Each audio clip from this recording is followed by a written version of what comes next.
Hello students, आप सभी का स्वागत है मेरे इस यूट्यूब चैनल पे। आज की इस वीडियो के अंदर जो है class 9th chapter number 2 history करने वाले हैं। देखिए स्टूडेंट्स, जो चैप्टर है ये आपका ऑलरेडी पार्ट 1 जो है इस वीडियो का मैं बना चुका हूँ और ये पार्ट 2 है और इसमें जो है हम लोग टॉपिक नंबर 1.1 से पढ़ेंगे। तो देखिए स्टूडेंट्स, यहाँ पे ये कहता है कि 1.1 जो टॉपिक है लिबरल्स, रेडिकल्स एंड कंजर्वेटिव्स, यानी हमें जो है इन तीनों के बारे में पढ़ना है। इन तीन जो वर्ड आपके सामने है ना स्क्रीन के ऊपर जो दिख रहा है, topic 1.1 liberals, radicals and conservatives के बारे में। तो देखिए स्टूडेंट्स, यहाँ पे सबसे पहले कहता है कि one of the groups which look to change society where the liberals. देखिए स्टूडेंट्स, यहाँ पे ये कहता है कि वो एक ऐसा ग्रुप जो सोसाइटी में यानी समाज में बदलाव लाना चाहता था, तो उसे जो है ना हम लोग लिबरल्स कहते हैं। देखिए लिबरल्स का मतलब होता है फ्री यानी आज़ाद। Liberals wanted a nation which tolerated all religions. We should remember that at this time European states usually discriminated in favour of one religion और another. Britain favoured the Church of England, Austria and Spain favoured the Catholic church. देखिए students, यहाँ पे क्या है कि अगर हम बात करें तो लिबरल्स एक ऐसा नेशन चाहते थे, एक ऐसा देश चाहते थे जहाँ पे सभी धर्मों को जो है मान्यता मिले, सभी धर्म के लोग जो है एक साथ मिलजुल कर रहें। देखिए स्टूडेंट्स, यहाँ पे क्या है कि उस वक्त जो है यूरोपियन मेनली रिलीजन के बेसिस पे जो है उनके साथ डिस्क्रिमिनेशन होता था। तो जब रिलीजन के बेसिस पे उनके साथ डिस्क्रिमिनेशन होता था तो वहाँ पे क्या होगा कि अब देखिए कोई भी चीज़ अगर आप मेजॉरिटी में है, कोई भी अगर मेजॉरिटी में है और वो माइनॉरिटी में है तो अपने आप को एलिमिनेटेड फील करता है। मतलब कि हमारा कोई सोसाइटी के अंदर कोई भी जो है ना मतलब इम्पोर्टेंस नहीं है। तो वैसे ही जो है ब्रिटेन में क्या आता था कि ब्रिटेन जो है किनके किनके चर्चों को फेवर करता था, तो इंग्लैंड, ऑस्ट्रिया, स्पेन, यानी ये जो जितने भी हैं ना ये कैथोलिक चर्च को जो है सपोर्ट करते थे। Liberals also opposed the uncontrolled power of dynastic ruler. They wanted to safeguard the rights of individual against government. They argued for representative, elected parliamentary government subject to laws interpreted by a well-trained judiciary that was independent of rulers and officials. देखिए students, यहाँ पे ये कहता है कि liberals जो है ना वो हमेशा डायनेस्टिक रूलर्स को अपोज करते थे। डायनेस्टिक रूल का मतलब ये है कि अगर आपके पिताजी राजा हैं तो उसका बेटा भी क्या बनेगा, आने वाले समय में राजा बनेगा। तो वैसे वो डायनेस्टिक रूलर्स को वो अपोज करते थे और वो चाहते थे कि हर एक व्यक्ति का उसका खुद का जो इंडिविजुअल राइट्स है वो सेफ रहे, मतलब वो उनको जीने की आज़ादी मिल जाए, बोलने की आज़ादी मिले।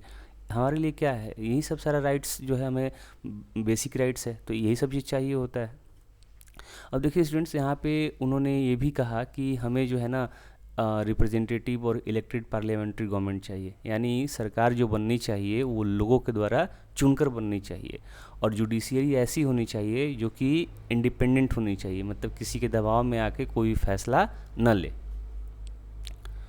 However, they were not Democrats. They did not believe in universal adult franchise, that is the right of every citizen to vote. They felt of men of property mainly should have the vote. They also did not want the vote for women. अब देखिए students, यहाँ पे ये हम कह सकते हैं कि वो डेमोक्रेट्स तो नहीं थे। डेमोक्रेट्स क्या है कि मतलब देखिए जो डेमोक्रेसी को फॉलो करते हैं लोग वो मेनली जो है यूनिवर्सल एडल्ट फ्रेंचाइज में बिलीव करते हैं, लेकिन इनके पास ये मतलब ये ऐसा नहीं सोचते थे। ये चाहते थे कि मतलब कि जिनके पास धन संपत्ति है वही लोग क्या करें, वोट करें, और जिनके पास धन संपत्ति नहीं है वो वोट करने का अधिकार उनको नहीं मिले, और ये महिलाओं के वोटिंग करने के खिलाफ थे। तो एक तरीके से कहा जाए तो ये जो आपके लिबरल्स थे, तो लिबरल्स सिर्फ यही चाहते थे कि उनकी मतलब जितने लीडर्स हैं उनके मुताबिक जो है जैसा वो नियम कानून बनाए उसी के अनुसार जो है सरकार या फिर सिस्टम जो है चलना चाहिए। अब देखिए स्टूडेंट्स, आगे कहता है कि in contrast radicals wanted a nation in which government was based on the majority of countries population. देखिए स्टूडेंट्स, यहाँ पे कहता है कि अगर हम बात करें तो रेडिकल्स ऐसा चाहते थे कि जिनकी जनसंख्या ज़्यादा है, यानी जिस रिलीजन की जनसंख्या ज़्यादा है उसी के अनुसार जो है सरकार चलनी चाहिए। Many supported women's suffrage movements. Unlike liberals, they opposed the privilege of great land owners and wealthy factory owners.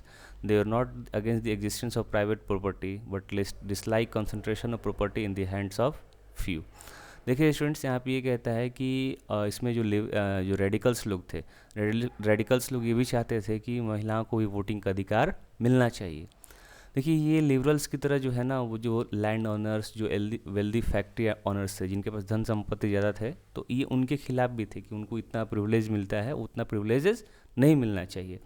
और ये जो है ना, जैसे प्राइवेट प्रॉपर्टी के खिलाफ तो नहीं थे, लेकिन ये नहीं चाहते थे कि किसी मतलब कुछ ही हाथ में पूरी जो है देश की धन संपत्ति हो। ये चाहते थे कि लोगों को जो है बराबर बराबर मिलना चाहिए और प्राइवेट प्रॉपर्टी का अधिकार होना चाहिए, राइट टू प्राइवेट प्रॉपर्टी। अब देखिए स्टूडेंट्स, इसमें हम लोग आगे चलते हैं। कहता है कि conservatives were oppose to radicals and liberals after the French revolution, however even conservatives had open their minds to the need for change. और देखिए यहाँ पे क्या है कि अगर हम बात करें तो कंजर्वेटिव्स लोग ऐसे थे कि वो चाहते थे ना कि मतलब वो अपोज करते थे, वो रेडिकल्स और लिबरल्स एकदम खिलाफ थे। लेकिन जैसे ही फ्रेंच रेवोल्यूशन हुआ, जो फ्रांस की क्रांति हुई, उस फ्रांस की क्रांति के बाद जो है उन्होंने भी अपना मन बदल लिया। क्योंकि देखिए दुनिया एक ऐसी चीज़ है जहाँ पे समय के साथ बदलाव करना ज़रूरी होता है। अगर आप अपने आप को समय के साथ बदलाव नहीं कर पाएंगे तो आने वाले समय में जो है बहुत पिछड़ जाएंगे। Earlier in the 19th century, conservatives had been generally opposed to the idea of change. By the 19th century, they accepted that some change was inevitable, but believed that the past had to be respected and change had to be brought about through a slow process. देखिए students, यहाँ पे ये कहता है कि अगर हम बात करें तो 18वीं शताब्दी में यानी 18th सेंचुरी में जो है कंजर्वेटिव्स पूरे मतलब विपक्ष में रहा करते थे कि हमारे समाज में कुछ बदलाव नहीं होना चाहिए। लेकिन 19वीं शताब्दी आते आते जो है वो जानते थे कि वो चाहते थे कि कुछ ऐसे बदलाव जो है ना वो हमारे समाज के लिए ज़रूरी है और वो होना चाहिए। और हमारा जो पास्ट है, यानी जो हमारे पास्ट में घटनाएं घटी हैं या फिर जो हमारी जो सिस्टम, जो पुरानी व्यवस्थाएं पहले चलती आ रही हैं, उन सारे चीज़ों को चलते देना चाहिए। और वो चेंज एक ऐसा चीज़ है कि ये स्लो प्रोसेस के थ्रू होना चाहिए, यानी जो हमारे सिस्टम में बदलाव आना चाहिए वो एक थ्रो मतलब स्लो प्रोसेस की तरह आना चाहिए। Such differing ideas about the societal change clashed during the social and political turmoil that followed the French Revolution. The various attempts at revolution and national transformation in the 19th century helped define both the limits and potential of this political tendency. देखिए students, यहाँ पे ये कहता है कि अगर हम बात करें तो देखिए तीनों जो कैटेगरी के लोग थे, रेडिकल्स, लिबरल्स और कंजर्वेटिव्स लोग, तो इनके आइडिया में जो है ना काफ़ी मतलब चेंजेज हुआ करता था।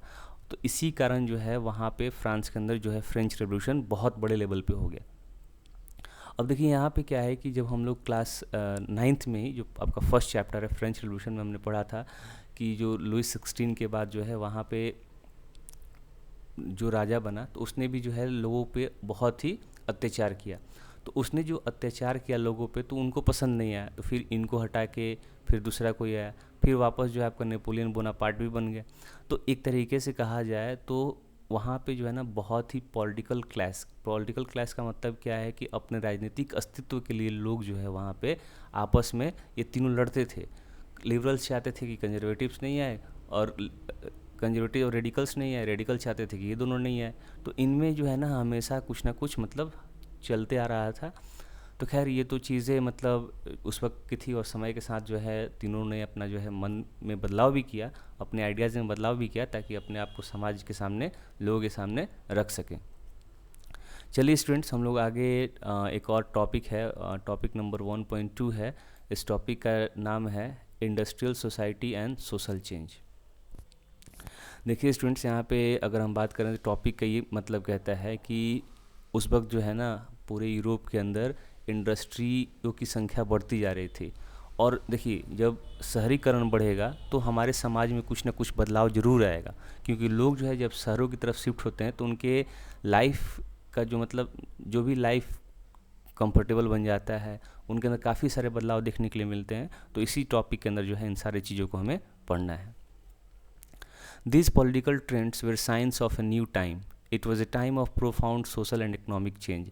It was a time when new cities came up and new industrialized regions developed. Railway expanded and the industrial revolution occurred.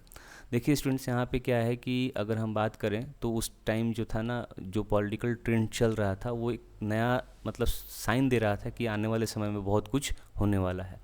और वो एक ऐसा समय था जिसमें नए नए सोशल और इकोनॉमिक चेंजेज आ रहे थे। और यहाँ पे क्या है कि उस वक्त जो है नए नए शहर भी बस रहे थे, क्योंकि वहाँ पे जो है ना इंडस्ट्रियल रीजन डेवलप हो रहे थे। और जब इंडस्ट्रियल रीजन डेवलप होंगे तो आपका रोड बन जाएगा, बिजली आएगी, रेलवे आएगा, ठीक है। तो एक तरीके से कह सकते हैं कि पूरे यूरोप के अंदर जो है जो इंडस्ट्रियल रिवोल्यूशन आ रहा था उसकी वजह से जो है वहाँ पे समाज में काफ़ी ज़्यादा हमें बदलाव देखने के लिए मिला। देखिए स्टूडेंट्स, आगे ये कहता है कि industrialisation brought men and women and children to the factories. Work hours were often long and wages were poor. Unemployment was common, particularly during the times of low demand for industrial goods. देखिए students, यहाँ पे ये कहता है कि industrialisation एक ऐसा process था जिसमें महिलाओं को, आदमियों को और बच्चों को जो है ना फैक्ट्रियों तक खींच कर लेकर आया। और जो बच्चे, जो आदमी, जो महिला काम करती थी फैक्ट्री के अंदर जो है ना, वो बहुत लंबे समय तक काम करती थी। मतलब जैसे मान लीजिए कि 8 घंटे की ड्यूटी लगनी चाहिए तो वो लोग जो है 16-16 घंटे तक भी काम उसमें करते थे। लेकिन इतना काम करने के बावजूद जो है उनका इनकम जो था, इनकम बहुत ही पुअर था। वो ऐसा इसलिए था क्योंकि उस वक्त अनएम्प्लॉयमेंट ज़्यादा था। देखिए स्टूडेंट्स, यहाँ पे जब भी अनएम्प्लॉयमेंट ज़्यादा होगा तो मार्केट में कंपटीशन बढ़ेगा, और जब मार्केट में कंपटीशन बढ़ेगा तो जो वेजेज होगा, जो आपका इनकम होगा, वो काफ़ी लो होगा। तो एक तरीके से यहाँ पे हम कह सकते हैं कि अगर लोगों के पास पहले से जॉब रहता तो इतना ज़्यादा जो है ना उनको इनकम की कमी नहीं आती। Housing and sanitation were problems in towns were growing rapidly. Liberals and radicals search for solution to these issues. देखिए स्टूडेंट्स, यहाँ पे ये कहता है कि जो उस वक्त हाउसिंग और सैनिटेशन था, यानी साफ़ सफाई या फिर जो रहने सहने के लिए जो घर चाहिए होता है, तो उस वक्त जो है ना काफ़ी इनकी समस्या थी। साफ़ सफाई नहीं था शहरों में, बहुत ही गंदगी रहा करती थी, बहुत सारी बीमारियाँ फैलती थी। तो जैसे जैसे शहर बढ़ेंगे वैसे वैसे जो है, मतलब देखिए अगर हम बात करें तो अगर लेबर वर्ग की संख्या बढ़ती है तो उस इलाके में खास करके जहाँ झुग्गी झोपड़ी है तो वहाँ पे आपको गंदगी बहुत ज़्यादा मिलेगी। तो उस वक्त जो है लिबरल्स और रेडिकल जो है ना इन सारे मतलब सवालों का जो है जवाब ढूंढ रहे थे, और उन्होंने काफ़ी हद तक उस पर सक्सेस भी उनको मिला था। देखिए यहाँ पे स्टूडेंट्स, यहाँ पे क्या है कि ये जितने भी पुअर्स लोग हैं ना, वो मतलब कैसे रहते थे, ये पूरा वहाँ पे ये आपको इस फिगर के माध्यम से दिखाया हुआ है। देखिए स्टूडेंट्स, हम आगे पढ़ते हैं इसमें। Almost all industries were the property of individual, liberals and radical themselves were often property owners and employers. देखिए स्टूडेंट्स, यहाँ पे ये कहता है कि अगर हम बात करें तो करीब करीब जितने भी आपके इंडस्ट्री ऑनर्स थे वो सारे के सारे जो है ना मतलब इंडिविजुअल्स थे, मतलब किसी का कोई ग्रुप में नहीं था। और उस वक्त जो है लिबरल्स और रेडिकल्स जो है ना वो प्रॉपर्टी ऑनर्स हुआ करते थे, और उसी में से कोई जो है एम्प्लॉयर्स भी, मतलब जो लोगों को काम पे रख सके या फिर काम करता है तो वो लोग थे। Having made their wealth through the trade or industrial ventures, they felt that such efforts should be encouraged, that its benefit would be achieved if the workforce in the economy was healthy and citizens were educated. देखिए students, यहाँ पे ये था कि अगर वो चाहते थे कि अगर हमें समाज के अंदर बदलाव लाना है तो हमें क्या करना चाहिए, हमारे जो नागरिक हैं, जो हमारे काम करने वाले लोग हैं, वो हेल्दी होने चाहिए और पढ़े लिखे लोग होने चाहिए, ताकि वो क्या कर सकते हैं, समाज में बदलाव ला सकते हैं। उसके अलावा जो है ये जितने भी लिबरल्स और रेडिकल्स थे तो इन्होंने धन संपत्ति जो है वो ट्रेड और इंडस्ट्रियल वेंचर्स के माध्यम से उन्होंने अर्न किया था। Opposed to the privilege of the old aristocracy had by birth, they firmly believed that in the value of individual effort, labor, and enterprise. A freedom of individual was ensured if the poor could labor and those with the capital could not operate without restraint. They believed that society would develop. देखिए students, यहाँ पे क्या है कि ये लोग जितने भी लिबरल्स और रेडिकल्स थे वो चाहते थे कि जो ओल्ड एरिस्टोक्रेसी है उनको कोई भी जो है बाई बर्थ प्रिविलेज नहीं मिलना चाहिए, और वो चाहते थे कि जो इंसान अगर ज़्यादा मेहनत करता है, मेहनत करने के बाद जो है अपने मतलब अपने कैपिटल को बढ़ा लेता है, अपनी वेल्थ को बढ़ा लेता है, तो इसमें कोई गलती नहीं है। इससे क्या होगा कि हमारे समाज में काफ़ी ज़्यादा बदलाव देखने के लिए मिलेगा। Many working man and women who wanted change in the world rallied around liberal and radical groups and parties in the early 19th century. देखिए स्टूडेंट्स, यहाँ पे ये कहता है कि बहुत सारे महिलाएं, पुरुष जो है ना वो चाहते थे कि हमारे समाज में जो बदलाव हो, तो लिबरल्स और रेडिकल के साथ जो है ना उन्होंने ग्रुप बनाकर, पार्टी बनाकर जो है 19th सेंचुरी में इस बदलाव को उन्होंने सपोर्ट भी किया। Some nationalist liberals and radicals wanted revolution to put an end to the kind of government established in Europe in 1815. In France, Italy, Germany, and Russia, they became revolutionary and wanted to overthrow existing monarch. Nationalist talks of revolution that would create nations where all citizens would have equal rights. After 1815, Giuseppe Mazzini, an Italian nationalist, conspired with the others to achieve this in Italy. Nationalist were including India, read his writings. देखिए students, यहाँ पे क्या है कि कुछ जो nationalist हुआ करते थे, जैसे लिबरल्स और रेडिकल्स थे, वो चाहते थे कि जो जिस तरह की सरकार 1815 में चल रही है उसके अंदर बदलाव हो। और इसी तरह जो है फ्रांस के अंदर, इटली के अंदर, जर्मनी के अंदर, रसिया के अंदर जो है, ये सारे देश के अंदर जो है ना, वो चाहते थे वहाँ के लोग कि जो भी राजा हैं उन राजा को क्या करें, वहाँ से उनको हटाएं, उनकी गद्दी से हटा दें। अब देखिए स्टूडेंट्स, यहाँ पे जो नेशनलिस्ट थे वो मेनली चाहते थे कि एक ऐसा देश हो जहाँ पे सभी नागरिकों को जो है इक्वल राइट्स मिलना चाहिए। और 1815 के बाद जो है एक गिउसेppe मज़ानी, जो कि एक इटालियन नागरिक थे, उन्होंने जो है लोगों के साथ मिलकर ये इटली के अंदर ये चीज़ अचीव किया था। अब देखिए यहाँ पे क्या है कि जितने भी भारत के नेशनलिस्ट लोग थे वो उनकी रीडिंग्स को पढ़ते थे ताकि आने वाले समय जो है अपने देशों में भी लागू कर सकें। तो स्टूडेंट्स, इस वीडियो में बस इतना ही। अभी तक हमारे आप चैनल पर नए हैं तो आप हमारे चैनल को ज़रूर सब्सक्राइब करें। Thank you. जय हिंद, जय भारत।